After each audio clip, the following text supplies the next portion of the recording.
हरिओम दोस्तों, स्वागत है आपका free study bye Lodhi sir के यूट्यूब चैनल पर। मैं कृपाल लोधी। दोस्तों, आज हम आपको लेकर के आए हैं पर्यावरण या साइंस भी आप इसको कह सकते हैं का बहुत ही इंपॉर्टेंट टॉपिक, जिसमें दोस्तों हम आज आपको बताने वाले हैं आवश्यक कृषि कार्य और उपकरणों के बारे में। दोस्तों, आप किसी प्रकार के कॉम्पिटिटिव एग्जाम की तैयारी यदि कर रहे हैं तो यहाँ से प्रश्न आता ही है यदि आपको साइंस या पर्यावरण पूछा जाना है। खासकर एक बात आपको बता दें, किसी भी राज्य की टीईटी एग्जाम शिक्षक भर्ती परीक्षा यदि है, या हम कहें कि सीटेट वगैरह के जो एग्जाम है जो सेंट्रल लेवल पर होते हैं, इनमें यदि आप तैयारी इनकी कर रहे हैं और यदि इनमें पर्यावरण को आपने ले रखा है क्या स्टूडेंट्स, ये पर्यावरण उसमें अनिवार्य विषय होता ही है। तो आज का टॉपिक आपके लिए बहुत ही इंपॉर्टेंट होने वाला है। दोस्तों, हम इसी प्रकार के कॉम्पिटिटिव एग्जाम रिलेटिव वीडियोस को अपलोड करते रहते हैं, जिसमें मैथ्स, रीजनिंग, जीके, साइंस और शिक्षक भर्ती परीक्षा के वीडियोस होते हैं। आप हमारी प्लेलिस्ट में जाकर के उनको देख सकते हैं। तो बगैर देर किए हुए स्टूडेंट्स, आइए प्रारंभ करते हैं आज का टॉपिक। ठीक है, आवश्यक कृषि कार्य और उपकरण। दोस्तों, आवश्यक कृषि कार्य के बारे में ही आज हम आपको बताने वाले हैं।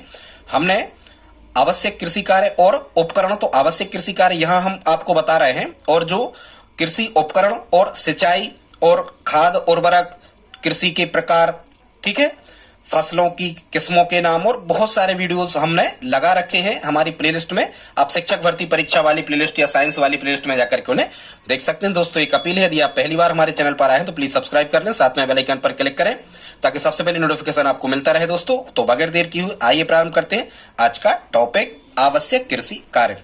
एक बात जान लेना दोस्तों आपको जरूरी है कि भारत में 70% जनसंख्या कृषि कार्य पर निर्भर है। ये कृषि को यदि उद्योग, हालांकि कृषि उद्योग की श्रेणी में आता है स्टूडेंट्स, भारत की सबसे ज्यादा जनसंख्या कृषि कार्य में लगी हुई है। कृषि कार्य एकमात्र ऐसा कार्य है जो सबसे ज्यादा भारत में रोजगार देने वाला संगठन है। इसके बाद सबसे ज्यादा व्यक्ति भारत में सूती वस्त्र उद्योगों में लगे हुए हैं। दोस्तों, आज हम आपको आवश्यक कृषि कार्य के बारे में बताने वाले हैं। अब आप एक चीज और समझ जाएं कि यहां से प्रश्न कैसा आता है।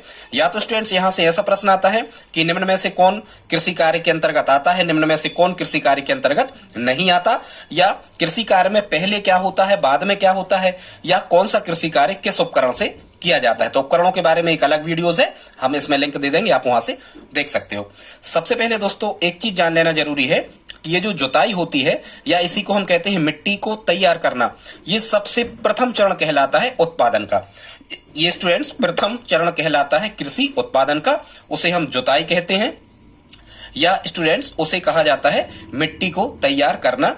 इसमें क्या होता है कि मिट्टी को पलटा जाता है, और मिट्टी को पलटा जाता है किस उपकरण से स्टूडेंट्स, इसको हम साधारण सी भाषा में इसे हम बखरनी भी कह सकते हैं। खेतों को बखरना या मिट्टी को पलटना। अब इस जुताई के दौरान या मिट्टी को तैयार करने के दौरान कौन से उपकरणों का उपयोग होता है स्टूडेंट, तो यहां उपयोग होता है देसी हल का। ये बैलों से या अन्य जानवरों से ये चलाए जाते हैं, खींचे जाते हैं, पहले खींचे जाते थे स्टूडेंट्स, या बखर उनको हम कह सकते थे। और आधुनिक बखर को स्टूडेंट्स हम एक उपकरण और कहते हैं, क्या, कल्टीवेटर। ये स्टूडेंट्स जो कल्टीवेटर है, ये ट्रैक्टर की सहायता से चलाया जाने वाला एक उपकरण है जो जुताई में उपयोग में लाया जाता है। आई होप आप समझ गए होंगे। कम समय में अधिक जुताई करने के लिए कल्टीवेटर नामक उपकरण का उपयोग किया जाता है जो ट्रैक्टर खींचता है। ठीक है, आई होप आप इतना समझ गए होंगे। तो ये प्रथम चरण है जुताई। अब स्टूडेंट जुताई के दौरान हमें दो प्रक्रियाएं और करना होती हैं, और ये जुताई के ही अंग समझे जाते हैं। एक तो हैरोइंग और दूसरा समतलीकरण। क्या होता है, अच्छा एक चीज और समझो, ये केसी का तो रह गया। जुताई करने का फायदा क्या होता है स्टूडेंट्स, कि जुताई करने से मिट्टी में जो कड़ापन आ जाता है, जुताई करने से या बखरनी करने से खेत के जो मिट्टी होती है, ये बड़े बड़े कहना चाहिए कि बड़े बड़े टुकड़ों में, बड़े बड़े ढेलों में ये टूट जाती है। तो जो केशिकाएं बंद हो जाती हैं, जिनसे पानी ऊपर नहीं आ पाता, तो वो केशिकाएं खुल जाती हैं, और केशिकत्व के कारण नीचे का पानी, जो नमी नीचे की थी, वो ऊपर तक आ जाती है, जिससे फसल की पैदावार के लिए आवश्यक नमी मिल जाती है। और केशनली के द्वारा पानी नीचे से ऊपर चढ़ना, ये घटना क्या कहलाती है, केशिकत्व कहलाती है। तो केशिकत्व बनाए रखने के लिए, ठीक है, या जो बंद केशिकाएं हो गई थी, उन बंद केशिकाओं को खोलने के लिए, कोशिकाएं नहीं, केशिकाओं को खोलने के लिए जुताई की जाती है।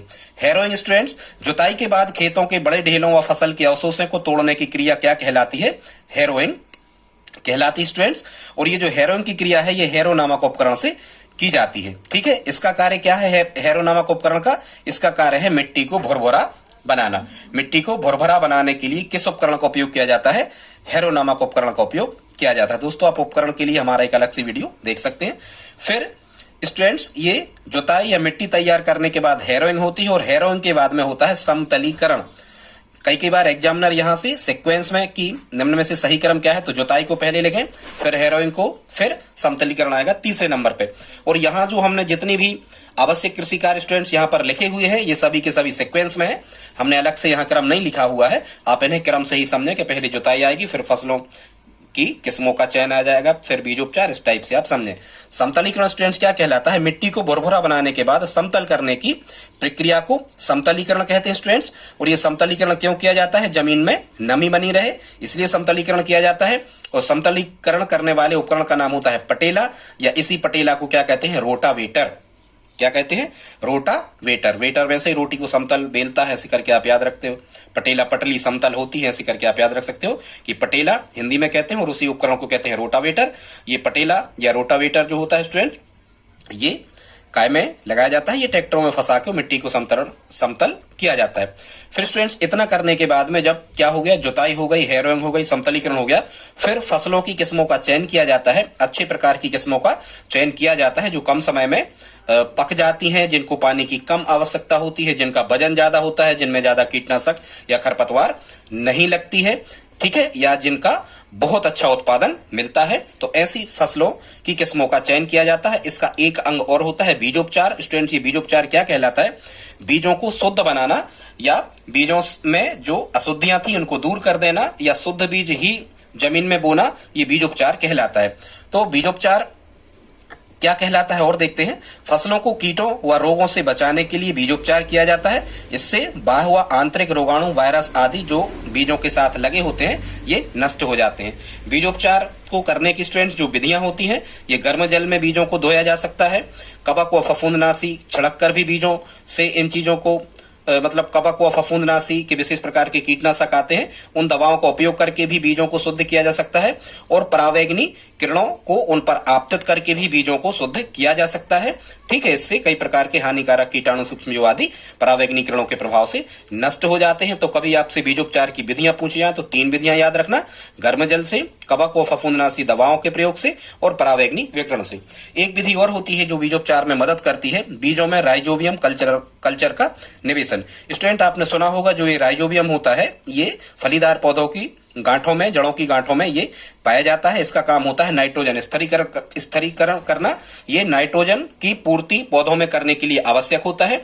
तो कई फलीदार पौधों में स्टूडेंट्स बीज बोने के पहले ही, मतलब बीजोपचार के टाइम पर ही राइजोबियम कल्चर द्वारा उसे राइजोबियम युक्त कर दिया जाता है बीज को, ताकि पौधों के लिए आवश्यक पोषक तत्व नाइट्रोजन की प्राप्ति होती रहे, ठीक है। नाइट्रोजन स्थिरीकरण करने वाले जीवाणु का नाम क्या होता है? राइजोबियम। अब देखते स्टूडेंट, इसके बाद में करना होता है बुआई। बीजों के बारे में थोड़ा सा और आप समझ लें कि यदि अंकुरण क्षमता 90% से अधिक है, मतलब यदि आपने 100 बीज बोए हैं और उनमें से यदि 90 जम गए, 90 बीज पैदा हो गए, 90 बीज के पौधा बन गए, तो ये बीज कहलाता है सर्वोत्तम। और यदि 70% से कम पौधे बने हैं तो इस प्रकार के बीज को कहते हैं घटिया। अब हम आपको बताने वाले स्टूडेंट्स की बुआई के साधन क्या क्या है या बीज बोने की विधियां क्या क्या है। तो पहली विधि होती है छिटक कर बोना। ये प्राचीन काल में यही चलता था, जब ये सीडल वगैरह नहीं आए थे स्टूडेंट्स, तो ये छिटक कर बोया जाता है बीजों को, ठीक है, हाथ से फेंक कर, गेहूं, चना, मटर आदि। फिर दूसरा है हाथ से बीज बोना, मतलब हाथ से लगाना, ठीक है, लेकिन बीज ही लगाना। जैसे लहसुन और प्याज जो है स्टूडेंट्स, ये लगती है हाथ से ही। प्याज यहाँ नहीं आएगी, यहाँ केवल आएगा क्या? लहसुन। प्याज का तो रोपण होता है, ठीक है। फिर हम कहते हैं स्टूडेंट, या आलू भी यहाँ आ जाएगा, हाथ से बीज बोना, यहाँ आलू आ जाएगा, बिल्कुल आलूओं को हाथ से ही लगाया जाता है, आलू आ जाएगा यहाँ। फिर है रोपण या रोपकर। स्टूडेंट्स यहाँ क्या किया जाता है कि पहले बीजों को बो करके, थरा डाल करके पहले बीजों की एक पौध तैयार कर ली जाती है, और उस पौध को बहुत सारी पौध बहुत कम जगह में पैदा हो जाती है। फिर उस पौध को, छोटे छोटे पौधों को वहां से उखाड़ कर इकट्ठा करके और फिर हाथों से खेतों में ले जाकर रोप दिया जाता है या हाथों से लगाया जाता है। जैसे मिर्च, टमाटर, प्याज, बैगन और चावल, धान को भी हम रोप कर ही लगाते हैं, ठीक है। तो ये हो गया रोप कर। फिर एक विधि होती है पुराने समय में चलती थी, अधिक समय में कम बुआई इससे हो सकती है। दुफन एक उपकरण का नाम है, बैलों से खींचकर चलाया जाता था। तिफन ये भी एक उपकरण का नाम है, बीज बोने वाले, ये भी बैलों से खींचकर चलाया जाता था। लेकिन जो बीज बोने की सबसे आधुनिक स्टूडेंट जो उपकरण है, ये है सीड ड्रिल द्वारा। आपने खुद देखा होगा, यदि आप किसानी से जुड़े हुए हैं तो ये सब चीजें आपको बिल्कुल आसान लगने वाली हैं। सीड ड्रिल द्वारा भी बीजों की बुआई स्टूडेंट्स की जाती है। ये सीड ड्रिल ट्रैक्टर से खींचा जाता है और कम समय में अधिक क्षेत्रफल में यदि हमें बुआई करना है तो सीड ड्रिल का उपयोग अच्छा रहता है। इससे निर्धारित दूरी पर ही बीजों को जमीन में लगाया जा सकता है। ठीक है, आई होप आप इतना समझ गए होंगे। फिर स्टूडेंट्स बुआई के बाद में अगली प्रक्रिया होती है सिंचाई। तो सिंचाई आप जानते ही होंगे कि पौधों को कृत्रिम रूप से पानी देना ताकि उनका वृद्धि और विकास हो सके, सिंचाई कहलाता है। ठीक है, अब सिंचाई के लिए हमने वीडियो में लिंक दे दी है, आप हमारा दूसरा वीडियो सिंचाई वाला देख सकते हैं। इसमें सिंचाई के प्राचीन साधन से लगा करके और आधुनिक सिंचाई, फव्वारा सिंचाई के बारे में तथा बूंद बूंद ड्रिप सिस्टम के बारे में हमने सब व्यवस्थित तरीके से आपको बताया है। राज्य, देश, विदेश सब के बारे में बताया है। ठीक है, आप सिंचाई का वीडियो हमारा प्लीज देखें, लाइक करें। इस वीडियो को तो लाइक आप कर ही दें और इन वीडियो को भी आप देखें। इसके बाद स्टूडेंट सिंचाई के बाद में होता है खाद या उर्वरक देना। ठीक है, हालांकि उर्वरक ये दो प्रकार के होते हैं, एक तो रासायनिक उर्वरक होते हैं और देसी उर्वरक होते हैं। ठीक है, या देसी खाद होती है। जो वर्मी कंपोस्टिंग होती है, केचुआ से जो खाद बनाई जाती है, केचुआ को किसान का सच्चा मित्र कहा जाता है, क्योंकि ये जमीन को भुरभुराए और उर्वरक मतलब भुरभुरा बनाता है। ठीक है, एक प्रकार का मदद करता है। ठीक है, उत्पादन ज्यादा इससे होता है केचुए वाली खाद से। तो केचुए को क्या कहते हैं, केचुए को किसान का सच्चा मित्र कहा जाता है, जमीन को छिद्रयुक्त या भुरभुरा बनाने के कारण। और वर्मी कंपोस्ट में ये पाया जाता है। ठीक है, और ये कुछ होते हैं रासायनिक उर्वरक, जैसे डीएपी डायमोनियम फास्फेट है, एनपीके है, नाइट्रोजन पोटेशियम फास्फोरस है। ठीक है, इस टाइप के ये खाद होते हैं। उर्वरक के लिए भी आप हमारा एक दूसरा वीडियो देख सकते हैं, क्योंकि आपको ये पर्यावरण में खासकर शिक्षक भर्ती एग्जाम में ये लगा हुआ है। ठीक है, तो खाद और उर्वरक देना आप समझ रहे होंगे। इसके बाद स्टूडेंट्स आ जाता है निंदाई या गुड़ाई। ठीक है, जो अनावश्यक खरपतवार पैदा हो जाते हैं स्टूडेंट्स, खरपतवार कहलाते हैं। फसल के साथ में अनावश्यक उगने वाले पौधों को खरपतवार कहा जाता है। ये फसल के लिए नुकसानदायक होते हैं, क्योंकि ये पोषक तत्वों को प्राप्त करते रहते हैं जमीन से और हमारी फसलों को पोषक तत्व नहीं मिल पाते हैं। तो ऐसे बेकार के पौधों को हम क्या कहते हैं, खरपतवार कहते हैं। खरपतवार को नष्ट करने के लिए हम विशेष प्रकार की खरपतवारनाशी और कीटनाशक दवाओं का प्रयोग करना पड़ता है। ठीक है, अधिक कीटनाशक दवाओं का उपयोग नहीं करना चाहिए, इससे भूमि जो है आपकी वो बंजर हो सकती है, कम उपजाऊ हो सकती है। इसके बाद स्टूडेंट जब फसल पक जाती है तो क्या किया जाता है, उसकी कटाई की जाती है। क्या की जाती है, कटाई। कटाई करने का जो उपकरण होता है, हंसिया से भी कटाई की जाती है, या आधुनिक समय में आपने देखा होगा कटाई करने के विशेष उपकरण आने लगे हैं। आप उपकरण वाले हमारे वीडियो में देख सकते हैं। हमने इसमें उपकरणों के बारे में ज्यादा कुछ नहीं बताया है, कुछ उपकरणों को जरूर हमने इसमें शामिल किया है। आप उपकरण के लिए हमारा दूसरा वीडियो देख सकते हैं। तो कटाई के लिए उपयोग में आने वाला क्या है, रीपर, या स्टूडेंट हंसिया से कटाई की जाती थी प्राचीन समय में, अब रीपर से होने लगी है। ये हार्वेस्टर जो है ये भी कटाई करने का एक उपकरण है। ये थ्रेसिंग भी इसमें साथ में हो जाती है। फसलों खेतों में हार्वेस्टर से यदि आप कटाई करवाते हो तो ट्रालियों में इसकी ट्राली लगी रहती है, सीधा अनाज कट भी जाता है खेत से और सीधा अनाज ट्रैक्टर की ट्रालियों में इकट्ठा कर लिया जाता है। जो भूसा जो फसलों के डंठल आदि रह जाते हैं, स्टर रीपर एक उपकरण आता है, इसको चला करके उससे भूसा भी प्राप्त आप कर सकते हो। ठीक है, स्टर रीपर ध्यान रखना, खेत में ही भूसा बनाने की मशीन स्टर रीपर। फिर स्टूडेंट कटाई के बाद में थ्रेसिंग होती है। थ्रेसिंग आप जानते हो कि थ्रेसिंग कहलाता है फसल के दानों को उसके डंठलों से, भूसा आदि से अलग करने की प्रक्रिया थ्रेसिंग कहलाती है। सभी लोग आप जानते होंगे। इसके बाद में उड़ावनी, फसल को शुद्ध करने के लिए उड़ावनी और फटकनी की जाती है। ये हवा के प्रभाव से भूसा और कंकड़ मिट्टी आदि के कणों को उससे अलग कर देता है, किससे, फसल से, उड़ावनी और फटकनी। इसके बाद स्टूडेंट्स परिवहन किया जाता है, फसल को ढोया जाता है, सुरक्षित स्थानों पर पहुंचाया जाता है। ठीक है, घरों में, गोदामों में, कई स्थानों पर। इसके बाद स्टूडेंट्स परिवहन के बाद में विपणन की व्यवस्था की जाती है। विपणन कहलाता है स्टूडेंट्स की जो भी फसल को आपने पैदा किया है, पैदावार जिस फसल की आपने की है, उस फसल को या तो मिनिमम सपोर्ट प्राइस पर, मतलब न्यूनतम समर्थन मूल्य जो सरकारें निर्धारित कर देती हैं कि कम से कम इतने रेट पर, इतने मूल्य पर हम आपकी फसल को खरीद रहे हैं, इससे ज्यादा कहीं बिक जाए तो आप बेच दो। ठीक है, हालांकि ये सबसे ज्यादा होती है मार्केट में। तो ये मिनिमम सपोर्ट प्राइस या न्यूनतम समर्थन मूल्य आदि के माध्यम से ठीक है, पंजीयन करवा के और सरकार को बेचना या व्यापारियों को बेचना या गोदामों में बेचना, ठीक है, या सीधे फैक्ट्री वाले उद्योगपतियों को बेचना, कुछ भी, ये पूरी व्यवस्था मतलब आपके पैदा किए हुए अनाज को आपको कहां बेचना है ताकि आपको ज्यादा से ज्यादा मुनाफा हो सके, ये पूरी प्रक्रिया, ये पूरी व्यवस्थाएं विपणन के अंतर्गत आ जाती हैं। ठीक है स्टूडेंट्स, फिर जो फसल आपकी शेष बच जाती है बेचने के पश्चात, उसका कर लिया जाता है क्या, भंडारण। और ये सब स्टूडेंट्स हमने बिल्कुल क्रम से लिखी हुई है। ठीक है, यदि इनका सीक्वेंस पूछा जाए तो आप इनका खुद से सीक्वेंस क्रम बना लेना। फिर इनका भंडारण किया जाता है, इन फसलों का। ठीक है, इन फसलों का भंडारण मतलब इन फसलों को सुरक्षित रखा जाता है बीज बोने के लिए और घर में उपयोग आने के लिए या भविष्य में बेचने के लिए। ठीक है, इसे बीज भंडारण भी कहते हैं।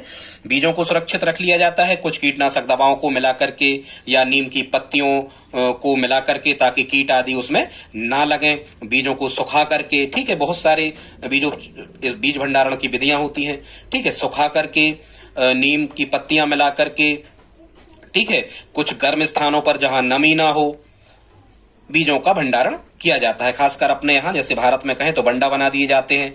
बंडा क्या कहलाते हैं, मिट्टी की कोठियां कहलाती हैं। लोहे के बड़े बड़े ड्रमों में फसलों को सुरक्षित रखा जाता है। आधुनिक टंकियां आने लगी जिनमें हवा पानी नमी नहीं पहुंच पाती, उनमें फसलों को सुरक्षित करके या बीजों को सुरक्षित करके रखा जाता है। आजकल बड़े बड़े भंडार गृह जिनको इंग्लिश में वेयर हाउस कहते हैं, यहाँ भी फसलों को सुरक्षित रखा जाता है। दोस्तों आज का वीडियो कैसा लगा प्लीज आप हमें कमेंट बॉक्स में लिख करके बताएं। आवश्यक